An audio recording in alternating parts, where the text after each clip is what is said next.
आम्हाला ग्रह आधारात योजनाची आम्ही मागणी मागत नाही, आम्हाला नको. तसंच जे काही सरकारी सुविधा महिलांना मिळतं त्याचीही आम्हाला अपेक्षा नाही, आम्हाला नको. आम्हाला फक्त अपेक्षा आहे आम्हाला मराठी राजभाषेचा दर्जा द्यावा.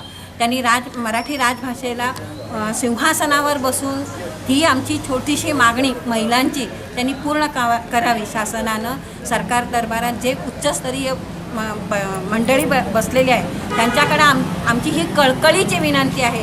आम्हाला नको दान कसलं, आम्हाला ह्याचं अनुदान किंवा कसलंही पैसा अडका नको. आम्हाला मराठी राजभाषेचं दान त्यांनी द्यावं. आणि आताच मराठी शाळा बंद का पाडाव्या? कोकणी आहेच, पण आता बरेच माध्यम प्रश्न पण इथे आहे. इंग्रजी माध्यमाला अनुदान देऊ नये, द्यावं, हा पण प्रश्न आहे. पण तो त्याच्यावर आम्ही भर देत नाही. आम्ही फक्त आमची भाषा राज्यभाषा व्हायला पाहिजे, मराठी भाषा ही राज्यभाषा व्हायला पाहिजे. आणि मी BJPची पहिलीपासून लीडर आहे आणि अजूनपर्यंत कार्यकर्ते म्हणून आहेच. आणि माझं BJPच्या सरकाराकडे माझं एवढंच कळकळीचं मागणं आहे की त्यांनी दिलेलं आश्वासन पूर्ण करावं. कारण आम्ही हेच आश्वासन घेऊन लोकांकडे गेलेलो. कारण आमची मराठी राज्यभाषा होणार. कारण आमचे गोव्यात बरेचसे जवळजवळ 90% लोक मराठी आहेत.